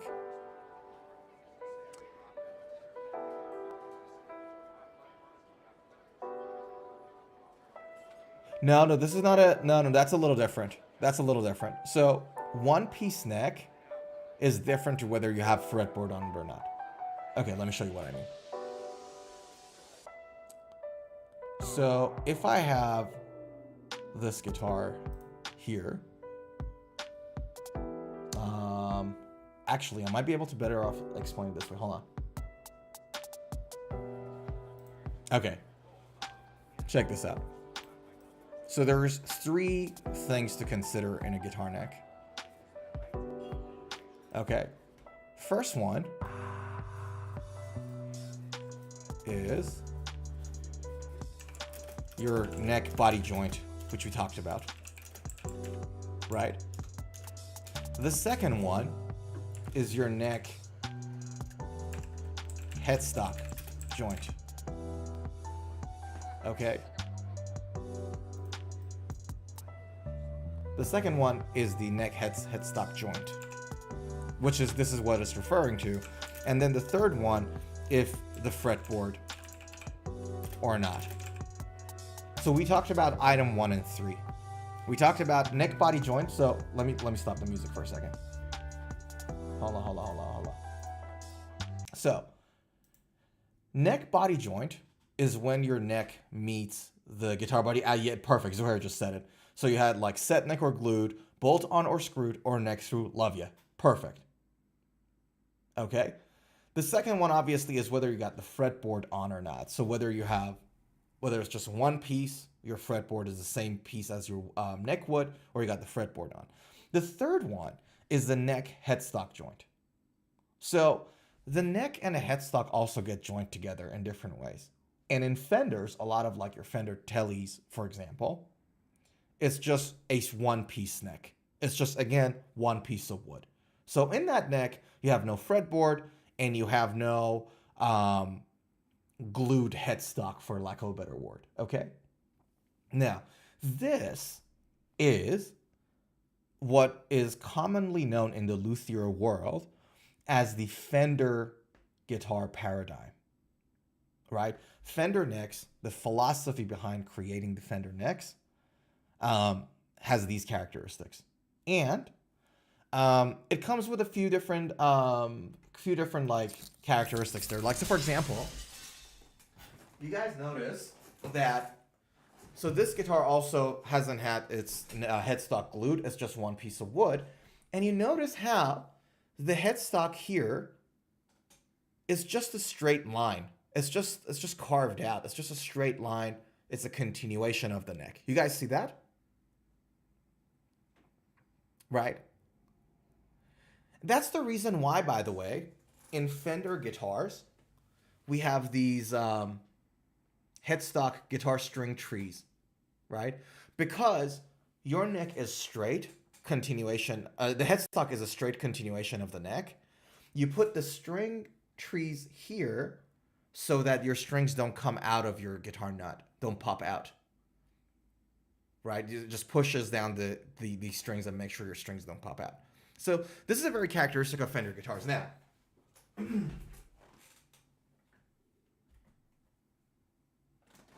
compare that with a guitar that is made with Gibson paradigm. Look at the headstock here. What do you notice about this headstock?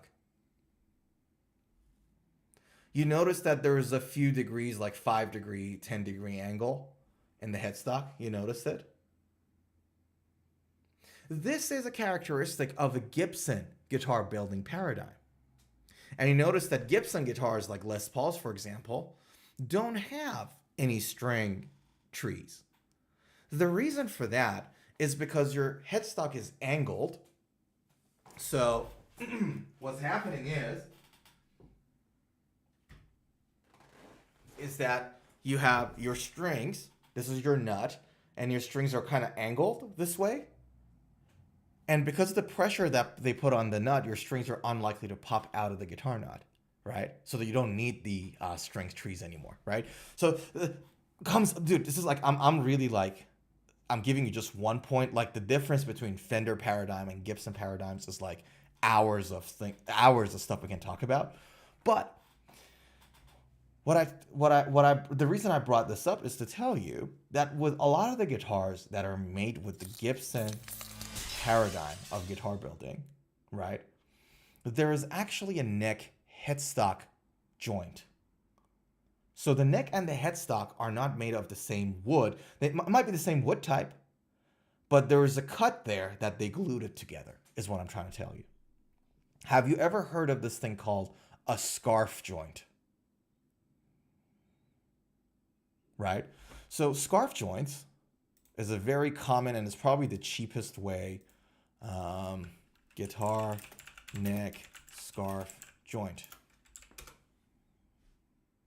That's like a very nice diagram of it.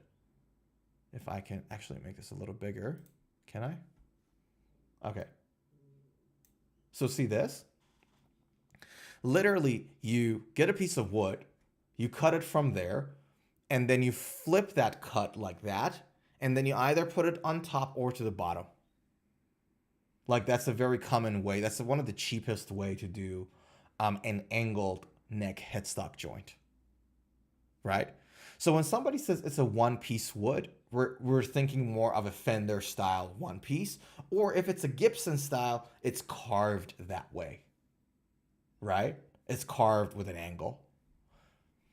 When we talk about a scarf joint neck or a two-piece neck or something like that nature, that's a slightly different situation. Now, you got that going on, and then in parallel to that, you have this going on, where your fretboard, your neck, and this is not in the same category, you got the neck made out of different things, for the lack of a better word. So, ply neck, for example, right? So what you have in a ply neck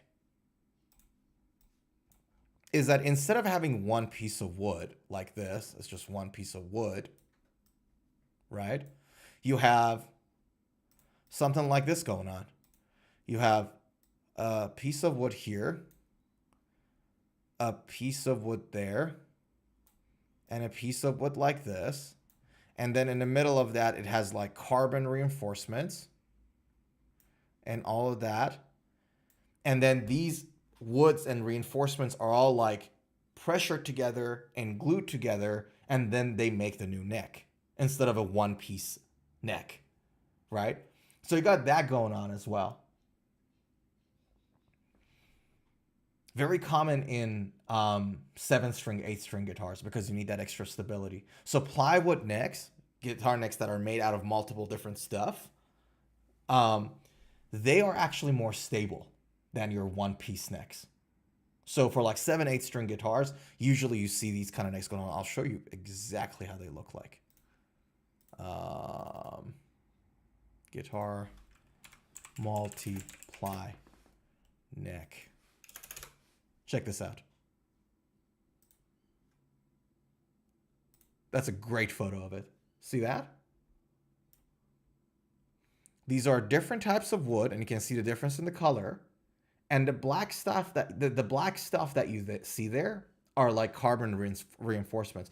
I imagine one piece were more stable. They're not. No, the one that are made with multiple pieces are actually more stable. And that's why every like 7, 8-string guitar that you see, or bass guitars, for example, they all made this way. 8-string guitar. Do we have the neck? See that?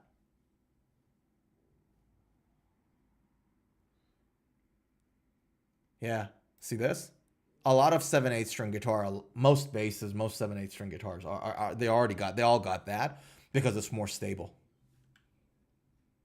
And you need that extra stability because you got more string tension because you got extra strings.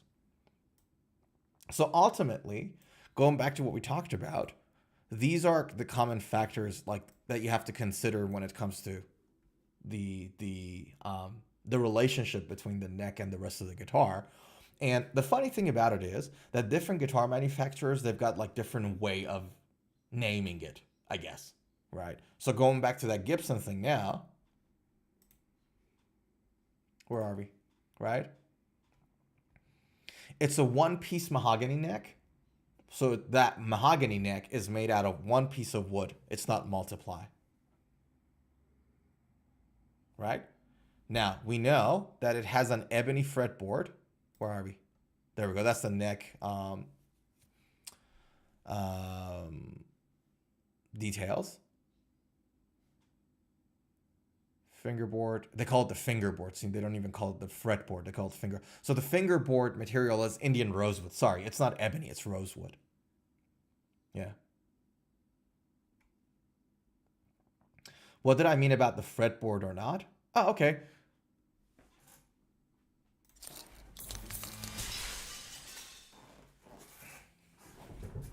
Check out this guitar. Tell me, do you see a different fretboard on the neck of this guitar? Or do you think that it's just the neck wood? There's no fretboard on it. Like there's no separate wood on top of the neck wood for the fingerboard. What do you think?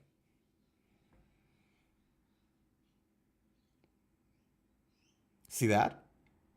This guitar doesn't have a separate wood on top of the neck for its fretboard. The fretboard is just a term for the upper part where the frets are. You're right. You're absolutely right. Maybe I didn't word it correctly. It doesn't have a separate fingerboard or fretboard wood that sits on top of the neck. And when I was talking about it, what I meant with that was that because you don't have that separate wood sitting on top, you don't route the truss rod hole here. In a guitar like this, they route it at the back and yada yada, which we talked about. No, thanks for pointing that out. I don't think I did a good job explaining it. So you're right. I didn't say the absence of fingerboard. You're like, huh, what is it like? Is it like a fretless guitar we're talking about? No, I got your point. You're absolutely right.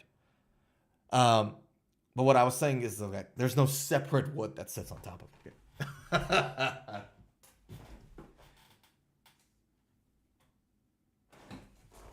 Yeah.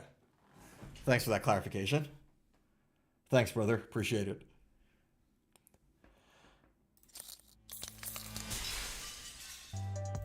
So yeah, that's the guitar.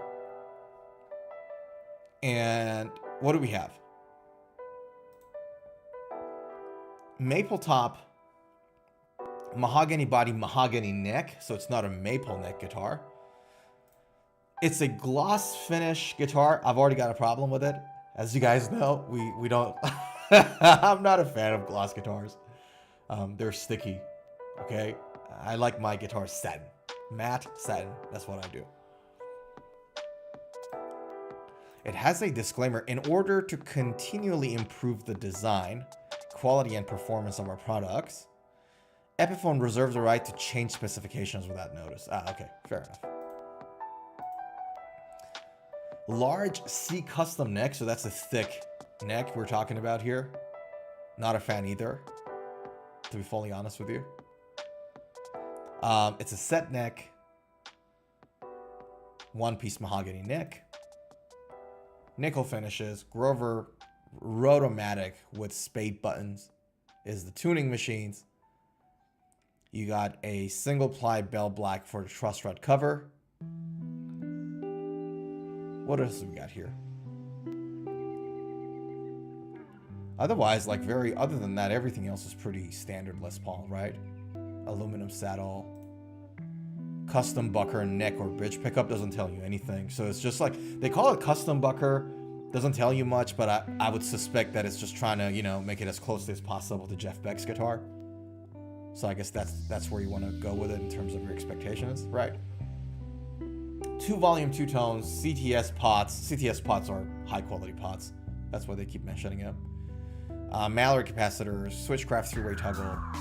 Yeah. And interestingly, again, they come in 1046. You guys notice, by the way, this trend of like companies increasingly sending the guitars out with 1046 strings as opposed to 942s. Because back in the day, like maybe 10, 15 years ago, most of the guitars I remember, they all came with 942 strings, which are thinner. But I guess they do it because a lot of times in the shipping, the strings broke. And I think this would probably is like a compensation for that. But I remember most guitars that were being shipped around, they were coming with the 942 gauges, not 1046.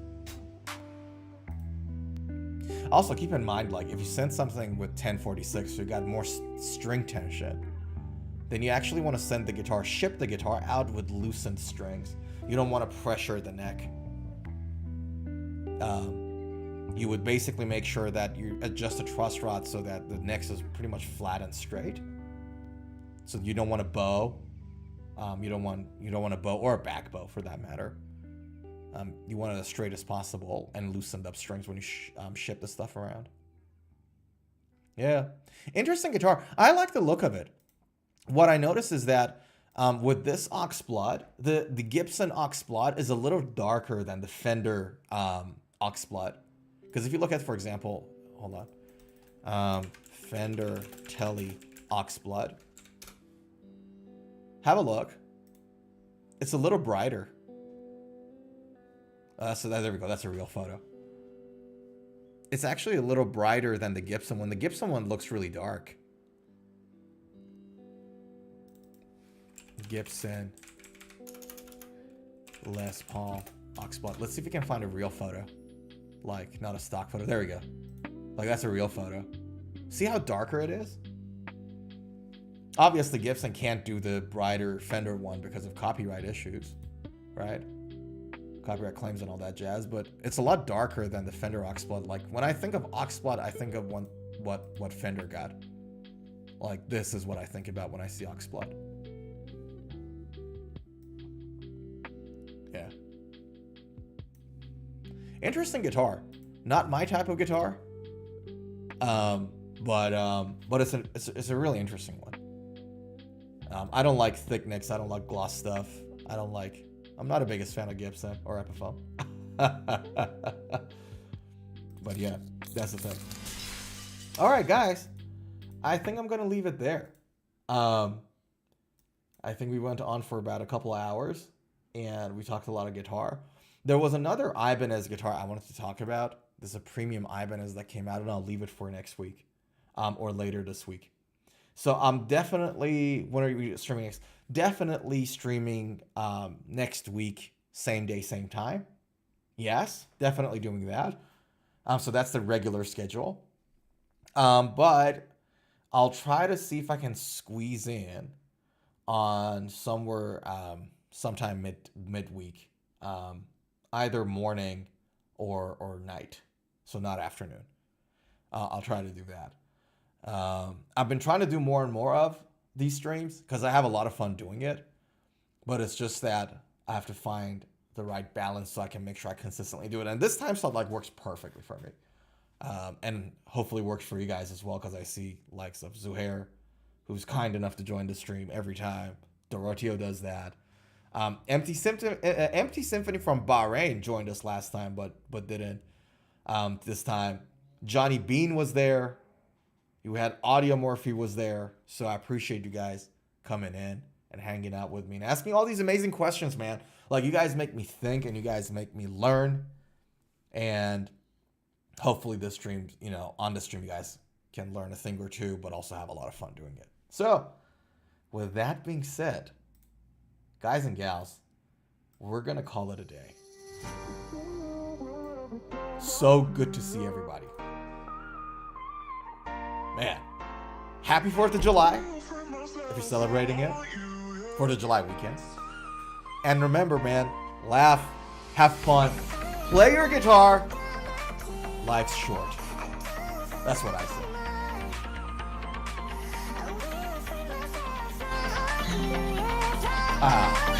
Check this out. Baby. You guys, happy weekend. It's the weekend. Chill. Have fun. Play guitar. Laugh. Love. All the good stuff. Mwah. I'll see you next week. Woo! It's the weekend, baby.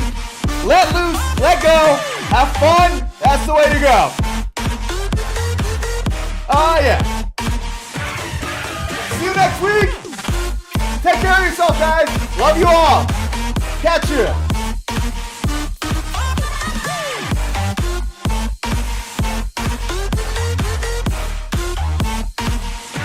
Oh, baby.